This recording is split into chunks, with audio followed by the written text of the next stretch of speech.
Welcome to Troubleshooting Innovation, a commercial baking podcast, sponsored by Puratos, providing commercial baking solutions for your high-speed production lines. I'm your host, Joanie Spencer, Editor-in-Chief of Commercial Baking. This season, I'm speaking to Jennifer Steiner Pool, President and Creator-in-Chief of Steiner's Baking Company, about how to turn a special family recipe into a commercially viable brand. In our final episode, we look to the future of Steiner's and talk about portfolio expansion beyond coffee cake. Hi, Jennifer. Thank you for joining me for week 5. I can't believe it's week 5 already. I know. It goes by so fast, and I have had so much fun. I have to say that first off. This has been a blast, and I've learned a ton. I've really enjoyed it as well. So thank you so much for inviting us to be on. Of course. Okay, so last week's discussion was really interesting about marketing for a gluten-free product. And we touched a little bit toward the end of the conversation just about this idea of, is gluten-free, does it equate to better for you? Which not necessarily, it all depends. But there's something else with this finger quote, better for you. And it really came out of the pandemic. People sought comfort in food, and people started really giving themselves permission to indulge. And so there's this shift of this consumer perception of healthy versus indulgence, and they're really no longer mutually exclusive. So gluten-free aside, how are you seeing this trend of indulgence as part of self-care? Do you think it has staying power? And how do you see Steiner's products playing into that as a gluten-free product? It's a great question and an interesting place. It's actually quite a personal issue for me. Over the course of my grown-up life, which you could argue maybe I'm not a grown-up yet, I've struggled personally with restricting what I eat and the concept of, how to be skinny and what is healthy and working out obsessively. That's just a personal thing that I deal with all the time. So the concept of responsible indulgence is near and dear to my heart and very authentic to the brand and what we are trying to accomplish with our serving sizes. And I think where we're going, which is a much healthier place, is this idea of moderation. You and I talked a little bit last week about what is actually healthy for each individual is different because we all are dealing with different things and our bodies don't all work the same way necessarily. Right. And I think the concept is really this idea of moderation. It's not about restricting. I mean, there are probably some things people should not ever be eating, and some diagnoses require you not to eat things such as gluten. Then you layer on top of that moderation. So if you love bread, my mom loves bread. She could eat bread every minute of every day. Now she's a celiac, right? So it's frustrating to her. Often the bread she's eating, she feels is disgusting. If we can't get Canyon Bakehouse, throw back to last week, she gets very frustrated, but she loves bread. She knows that she just can't eat bread all the time, right? She has to do it in moderation. And that, I think, is going to become more and more the way in which people allow themselves to enjoy things that aren't necessarily, air quotes, healthy for you. So a chocolate fudge brownie, I guess a doctor would say, isn't healthy for you. It is not going to do you any harm if you're not allergic or have some, not a diabetic. Nothing bad will happen to you, but you probably shouldn't eat brownies all day, every day. What I really want you to do is just have the brownie bite. It is a responsible portion size. It is chock full of real ingredients. And it's just delicious. And you can feel good about eating it because you're not overindulging. And you don't have to carry the weight of feeling bad about yourself. I don't ever want someone to eat something of ours and then sit back and say, I shouldn't have eaten that. So the way in which I can help a consumer avoid that feeling is by being a responsible manufacturer and not, everyone pushed me at the beginning. Everyone wanted me to make our coffee cakes in the jumbo size muffin portion, which is probably 30% bigger than our current snack size coffee cake. And I looked at it and I said, you know what? I can't even really eat a whole current size portion that we have. I can't imagine adding another 30% to this. It doesn't feel right. So that's authentic to our brand. That is who we are. And I said, no, we're not doing it. And in fact, one of the things that we have on our list to do is to produce our coffee cake bites. So I want to go smaller. And I also think that it's easier for kids also. These bite size are great for kids, and it's much more sort of transportable indulgence, again, in a proper size. This concept of moderation is where I go with this balance people have of wanting to indulge, partake in comfort foods, bake for their families, especially during the pandemic. Our flour sales really increased because people were coming back to their roots at home, gathering around the table. That's an important part of family life. And while we crave convenience, we also crave connection. We learned during the pandemic that we want things that are yummy and make us feel good and give us comfort, but we need to do it responsibly. And we can do both at the same time. Okay, so I was so happy that in your narrative about people wanting you to do the jumbo muffin size, I was really happy to hear you use the word authentic, because I was thinking that very word, like, wow, this really plays into the authenticity of this brand. When you said, I can't personally imagine eating my coffee cake in a size this big, so I'm not going to sell it to my consumers that way. I don't think it gets any more authentic than that. Listen, Pete, we were really pressured. There's a lot of pressure because those baking pans are commercially available and easier to get than the ones I need for the size that we produce. So it was really tempting, right? It was going to be much easier for me to walk into a co-man who had those pans already. It was going to be much easier for me to source and procure those pans. And I said, no, I couldn't do it. And I think ultimately, the other benefit of it was I didn't love the price point. When we took the product up to that size, I felt that it made it inaccessible to our consumers at that price. And I think consumers need to feel that products that they love are accessible. And what we've seen over the past 4 years, which I'm sure you're very familiar with, is a decrease in size and an increase in price. How are you reading my mind? Because accessibility was the other word that I was thinking about. We wanted the product to be accessible. And so even over this period of inflation, we have not raised our prices. Oh, wow. That means we have taken a little bit of a hit on our margin. However, I think in the long haul, it was the right thing to do for our consumers. They just can't take another increase. They've had enough. I didn't want to jump in there. Even when 18 months ago, to almost 2 years ago, eggs and butter like went through the roof, we didn't move our pricing. Wow. I just said, we're going to weather it, and I can't do it to them. I can't. I think that was really important. And whether they notice or not that we didn't increase our prices, it's hard for me to say. What I can say is that I feel good about that. Okay. I want to talk about product development. So Nancy, aside from being the consumer research lab rat for you, Yeah.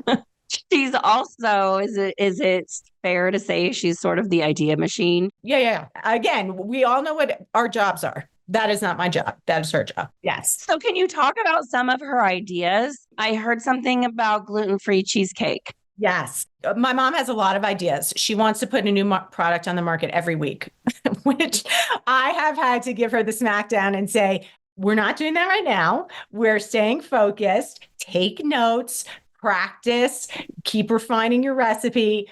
I'll get back to you. So yes, she has a lot of ideas. And so a few different ways in which we want to go. Number one, I think there are some great opportunities for additional flavors in the coffee cakes. We do need to make sure that we always are using real ingredients. So for instance, our raspberries, our freeze-dried raspberries, I'm thinking maybe a peach.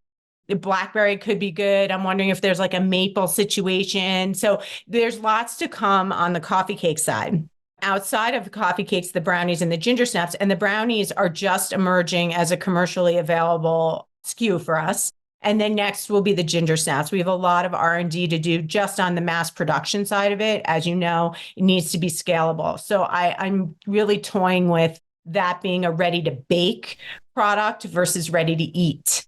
I love the size of our ginger snaps and I hate to give that up. So we're really looking at ways to make it happen. But I am also very conscious, as we just discussed, about price point. And it does concern me that the labor involved, we have to see if we can get it there. And then outside of that, which is tied to the ginger snaps, and you may not know this, is our cheesecake.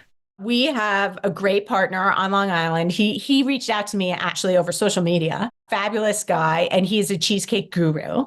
And again, I gave him my rules. There can be no additives or preservatives, because a lot of cheesecakes on the market, you can't pronounce anything that's in them. So I said, this has to be real ingredients if we're going to do this together. So he is a cheesecake guru. I don't know anything about cheesecake. I don't want to know anything about cheesecake except that it's delicious. I am not going to make cheesecake personally. I was like, I'm in it with you, but here's how it has to happen. So he's uses our ginger snaps as the crust, and it is off the charts. The ginger snaps, they have a snap because we use real crystallized ginger that's chopped up in the cookies, which is part of what makes them so good. And that contrast with the neutral palate of the cheesecake itself is so good. And we came up with a great size, so it's accessible, responsible. I actually think even the size we have, you would share with a friend. Cheesecake in and of itself is pretty rich. So I can't wait. This is going to be a great one. The banana bread, off the charts. We only use real bananas. We don't use any natural flavorings or imitation flavors or flavor enhancements or any nonsense. It's just real bananas in our banana bread. It's my grandpa's recipe. But, we discussed focus is critical. We have to really be good at what we're doing now. We have to become a part of the consumer's home. We have to be wanted, not just known. And with those accomplishments and those milestones, we will have permission to extend the line. It's capital intensive. As you and I discussed, we don't have a ton of working capital. So I have to be quite judicious in how we extend the line and move forward. The first step was being a good listener during Mondelez and pivoting the brand to Steiner's Baking Co., which then now I have permission to get the brownies on the market, to get the ginger snaps on the market, to push the flour out. It's all coming to sort of fruition as we look towards the backside of 2024. I can only go as fast as the capital is that I have, right? So that'll gate our speed. So then in terms of that R&D, what does ideation look like in terms of a team or a process? Do you have a dedicated R&D team now? I mean, it used to be just Jen. Well, the R&D is Nancy. It's all Nancy. It's all Nancy. She's in the kitchen. She'll call me, blah, blah, blah, blah, blah. I'm like, okay, write it down. And now that I've learned so much in the past 6 years about production lines and this gentleman, Michael, that I work through, who is brilliant and helps me work through, efficiencies on the line and equipment and labor configurations, I can say to her, okay, Mom, that sounds delicious. You have to figure out how to make it this way. Whatever those constraints might be, like biscotti. If you talk to a real pastry chef, biscotti, I believe, is like 3 different turns in the oven. You have to turn them over. I mean, I don't know anything about making biscotti, but I've seen my mom do it, and that's not happening on a production line. Exactly. Not unless you've got tons of capital. Yeah, no. So I've said, these are delicious, Mom. Now make 10,000 of them. Like, think that way. So that's how I push her to adjust her recipes.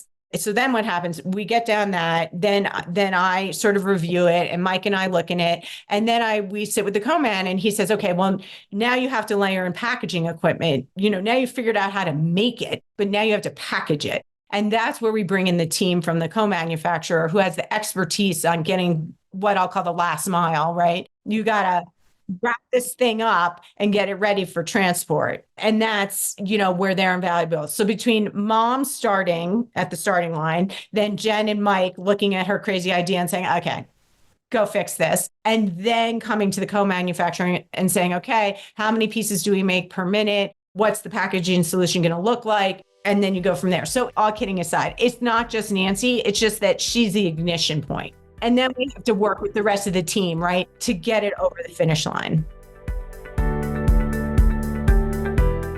This episode is sponsored by Puratos. Bake your best every time with Puratos, the trusted partner for commercial bakers.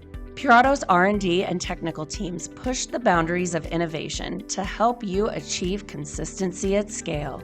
From enzymatic solutions to fillings, Purato's products are more than ingredients.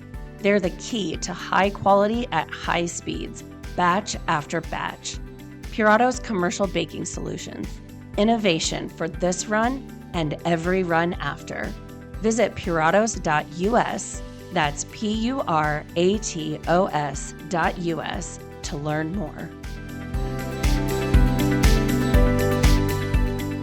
You know, I'm sure that you have either read and or listened to some of my conversations with contract manufacturers, and one point of discussion a lot revolves around co-manufacturers are not just plug and play anymore. They are really part of the innovation and coming to their customers with ideas. So it sounds like you have that relationship with your contract manufacturer as well, where you can really say, okay, how can we innovate with the end of the line and get it packaged efficiently? Listen, they have 3 generations of experience. They just know so much more than me and my mom, could ever hope to learn in a lifetime. We have to collaborate with them. And I would say if you're an entrepreneur and your co-man is not collaborative, isn't interested in helping you be better, that's a red flag. You don't want them to yes you to death. You need to trust them, and they need to know that you can hear them because they have to make money too. They don't want to be in business with you and not be able to run an efficient organization. You have to be a good client. And you have to be aware of that. So when the co-man comes to you and says, listen, this particular part of the process is killing us. We have to find a different way to do this. You can stand by your principles. Like for us, that's fine, guys, but you can't add any additives to this. So you got to find another way. So you can still hold on to the principles of what makes your brand authentic as you've defined it, but you also have to be flexible, and you have to see that you want to make money and they want to make money, and they want to make a product efficiently and safely. You have to let them bring that expertise to the table. And if they're not offering it up, as I said, you need to stop for a second, because when you're in the startup phase and you're trying to scale production, there is a feeling of desperation. You are very, very hesitant to consider walking away from your co-man. It's frightening because the idea of starting over is nauseating. Right. So you want to look for these things up front in the relationship. If you come to them and they say, oh yeah, we'll just make it this way, there's no way they don't have some improvements for you. And either they're just going to charge you an arm and a leg to do it perhaps the least efficient way and they don't care, or I don't know, there's something else going on there. That would make me very hesitant. I don't know what I don't know, but I know I don't know a lot. And if my co-manufacturer doesn't have anything to say about what I'm doing, that's a little scary. That's true. That's very true. So what about like your ingredient suppliers? Do you take inspiration or troubleshoot ideas with your ingredient suppliers? It depends which ingredients you're talking about. So for things like butter, eggs, I actually have a dream, which I hope I can make it happen by 2025, to have a pretty sophisticated relationship with Organic Valley. I'm dying to work with them. And I went to them when we started the company and I said, I want to source all my eggs, sour cream, and butter from you guys. New York, great principles, clean products, et cetera, et cetera. And their MOQs, minimum order quantities, are just, as you can imagine, huge, far surpassing what our current buying capacity is. But they're there. That is huge for me. So while I can't take advantage of their exceptional products now, I look at ingredients, as you and I have discussed in other episodes. I've learned my lesson. Not all butters are created equal. Not all sour cream is created equal. So I go back to, as I said to you a couple of weeks ago, if I always go back to what a strategic imperative is, it will help me make good decisions. So no additives and preservatives helps me vet any ingredient that's coming in from a current supplier. And then, of course, the flour is a whole different thing, but goes back really to the same principle, actually. We have great relationship with our blender. It's quite collaborative, and our recipe is very, very simple, and we don't compromise on anything in that regard. Right. So I want to talk about like the Steiner's team. because you rely on your suppliers and a contract manufacturer, but do you have plans to build your team? So obviously, working capital continues to be my gate. Of course, we need to expand the team. Okay. It can't just be Jen forever, but there are creative ways to do it so that I'm being fiscally responsible, right? I do have fiduciary responsibility to our investors, and I want to make sure the company remains healthy. So, for instance, sales. We are now working with two fabulous sales ladies out of California. They are amazing. I met them at a trade show, the Good Food Mercantile Trade Show in New York last year. And our recent successes, it's all them. So sales is number one. Then number two will be marketing. So I need more support underneath me for the marketing. I can go out there and as maybe you've learned over the past 5 weeks, I can sell ice to Eskimos, as they say, but I can't do it all myself. And we need to be more connected to our consumers on social media. We need to have regular conversations with our wholesale clients and restaurants, cafes, coffee shop owners. I like to have a relationship with those folks. I like them to feel that they're really taken care of. I can't do all of that on my own. So that will be the next group of folks that we really need to look at bringing on and enhancing that bench. And then our 3PL partner, Hall Street's fabulous. That's like 7 people at my disposal. I love those guys. So I don't see us hiring full time in that capacity. I think if we needed bench strength there, then we would do it through them. And I think our co-man and my pseudo director of production, they're fabulous. They'll grow with us. They can take 3 shifts a day. We have a lot of capacity to grow into on the production side that, again, they're the subject matter experts. I can't be good at everything. We need to know what we're good at. I think Canyon Bakehouse ended up building their own bakery, maybe out in Colorado. I think he did that. Now, that takes a ton of capital. And I and my brother have always said, we're never going to build a bakery. Now, every time I say never, then something happens. So I do think there's a lot of value in developing a relationship with a group of people who are really good at what they do. And, it's kind of like the flour blenders. Am I really going to get into the blending business? That is a huge lift. I'm not sure it's the right place to invest. Maybe in 3 years when we're, an $85 million company, maybe. I'm not sure that's the right place to focus. All right. I was looking at your website and you do something really cool. Speaking of sales, you sell direct to consumers through your website. But I noticed something very interesting that some of the products have a subscription option. So that is a little bit different. How successful have you been with the subscription option? And then in working with a co-man, how does it impact production? Like, how does that work?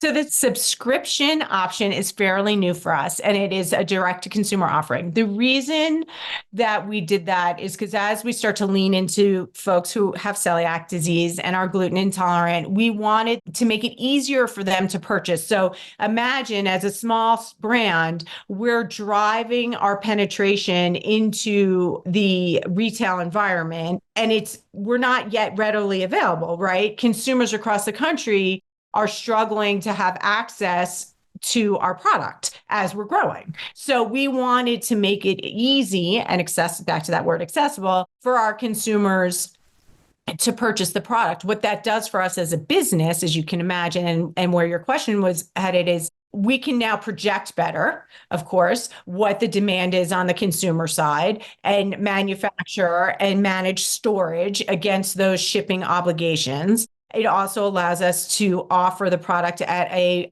more accessible price to the consumers who are subscribing. And so it's a win all around. Ultimately, the company is a business to business model. 80% of our revenue will come from our wholesale clients, 20% from direct to consumer. So we wanted to design it so that as we grow, it's easy to service those consumers and it's easy for them to buy and fall in love with our products. I think ultimately, again, as we gain awareness within the gluten-free community, they will love that. And we've seen that. Those who know about it, love it, and they never ever leave. And that's great. And we hope to build that business for sure. Yeah. Yeah.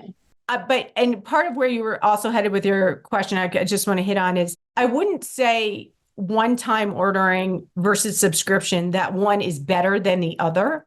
I think the strategic point of view is you have to let consumers shop the way they want to. So you have to give them permission to buy the way that works for them. We all shop on Amazon. You see it on Amazon. Listen, Amazon could force everybody into subscriptions because everyone just does what they say, but they don't, right? You always have an option. You either one-time order or you subscribe. That is the platform. So I don't need to reinvent the strategic wheel. Go out there and look at what the big guys are doing and what's clearly successful for them. And it is because they're letting consumers shop the way they want to shop.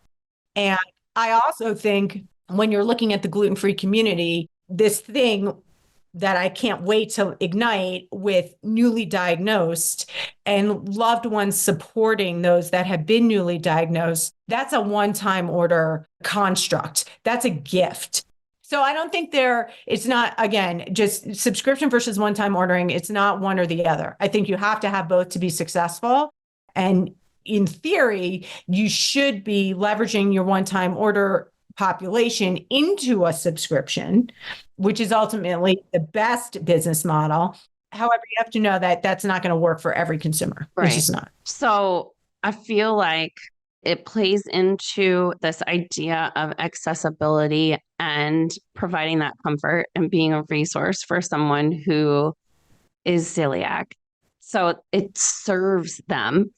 But then from a marketing perspective, I don't know, because I don't know anything about like back end details, but does it allow you to collect demographic information or to gauge like turnover from one-off purchase to subscription and figure out like the demographics of your most loyal direct-to-consumer shoppers? Mm-hmm. This is an interesting question because data right now is such a hot topic. So number one, I must say that we don't share any of our data with anybody. When I do product demos, okay, which are the most valuable thing any brand can do. And if you're not doing them and you own a company or you're running a brand and you're not out there doing demos, shame on you, go do one. So your engagement with consumers and their reaction and the conversation that they have with you, which inevitably happens. And sometimes I'm demoing 60 people and everybody's coming at me. And you still have those little moments with each person. If you're really listening, you learn more from that than you would from analyzing the statistics of how many people are 35 and live in California and blah, blah, blah. Now, that may influence your media buy for sure, but I'm never going to get the kind of information I get like I get at a demo. So I'll use the demographic information to influence media buys. I can't even really use it to influence messaging unless I'm really dialed down into response rates against paid media. But I kind of already know what messaging resonates with the gluten-free community. And once the product performs in their home, it starts working for itself. We do contests on every box. You can register to win a set of goodies that we do every week. And I learn more from that. So there are ways in which we accumulate data so that we can make smart media decisions. But I often think what I'll say is the psychographic information is the juicier side of it. The demographic information, that's just like the hard facts. But to be known and wanted, you have to understand the psychology, which you don't get out of the numbers. So you're a qualitative person like me. I am. Yeah. I got my master's in journalism and it was all qualitative research because if it's A, B, or C, and I'm like, well, what if it's somewhere between A and B? Or what if in a certain circumstance, it would be C? I just always think about the what if around the quantitative. And I know the quantitative is important, but my brain functions qualitatively too. Yeah, I agree with you. I don't want to poo-poo the quantitative. It's just that the qualitative is what motivates the brand construct and product development. The quantitative reinforces that the decision is suitable for the business to grow. But you're not going to figure out that raspberry coffee cakes should be invented from quantitative data, but then I can tell you from the quantitative data that they are far surpassing all sales. And now we should look at other flavors. Yep. Okay. I have one last question to finish out these 5 weeks. You sort of have dreams to become a household name. So what are the milestones? What do you see as the milestones that you have to hit in order for Steiner's to become a household name? I hate to say that it goes back to working capital. I have to be able to invest in the brand. If you build it, they will not come. Okay. Just because we've created these great products, just because we have a brand that is authentic and solves a problem and is reliable in terms of product quality and consistent food safety, et cetera, doesn't mean people will buy it. We have to get it out there. We have to do that work. And it's hard work and it's capital intensive work. To achieve this goal, number one, we have to have sales, and our sales velocity right now is mind-boggling. It's terrifying me. The ladies, as I mentioned, out in California are doing a fabulous job, and sales beget sales. We will continue to grow on top of those sales. We have to invest in that. We have to go out and tell people we are now on these shelves. We have to invite people to try the product. We have to be invited into their homes. And that's work we have to do. And that's where I shine, right? I don't want to bake. That is where I'm ready to do that work. I'm eager to do it. I needed to get manufacturing locked down so that I could pivot back to my strength. And that's where, if I can raise this capital and we can be in a position to spend into the brand, we will become a household name. With the strategic pivot we made because of Mondelese's influence and our commitment to product and having the co-man in place, if we now can push into the brand, we will be in your freezer soon. We will get there. Oh my gosh. I just have to say, all the years that you spent watching your mom try to figure out the flour so that she could make Betty's birthday cake for herself. And you knew and you watched and you waited. This was not a 6-month process or an 18-month process or a 3 or 4 year long process. It was 6+ years or more. And you believed it and you knew it. I have no doubt that you have the wherewithal and the tenacity and the instinct to achieve this goal of becoming a household name. No doubt. From your lips. I mean, I hope everybody can hear you. I'm determined. I think the product speaks for itself. I just have to get it to people. That's my job. Thank you for the support. Thank you for including us in your podcast journey. And this is a part of the story. Now you're a part of our family. So everyone, I say to people, everyone who either enjoys our products or is a part of our supply chain, you're a part of our family. Our name is on the box. We take that very seriously. Very proud of that. And it's Grandpa Malcolm Steiner. He is our inspiration. And I wish he was here to enjoy it, but I'm sure somehow in the spiritual ether, he knows that we are crushing it. And Mom is faithfully carrying on his tradition. And I love, like you said it a couple of weeks ago, that if he would have watched your mom do this, he would have said, "This is blasphemous. Yes. Get out of my kitchen." But now I think he would be so proud. I think he would have tried to kick your mom out of his kitchen, but I think he is so proud of Nancy and of you and what you have created with his name and with his recipe, and something that he loves so dearly. So congratulations on all the success that you've had thus far. And this is such an interesting journey. And it was absolutely an honor to walk through this journey with you and understand what it took you to get to where you are today. Jennifer, this was amazing. Thank you. And keep your eyes on us. Much more to come. I absolutely will. You take care, Jennifer. You too. Thank you for listening to Troubleshooting Innovation, and a special thanks to our sponsor, Puratos. To learn more about commercial baking solutions, visit puratos.us. That's puratos.us. Troubleshooting Innovation is an award-winning podcast from Commercial Baking. It's hosted by Joanie Spencer, Editor-in-Chief of Commercial Baking, produced by Jordan Winter, Creative Director for Avant Food Media. To learn more, visit commercialbaking.com.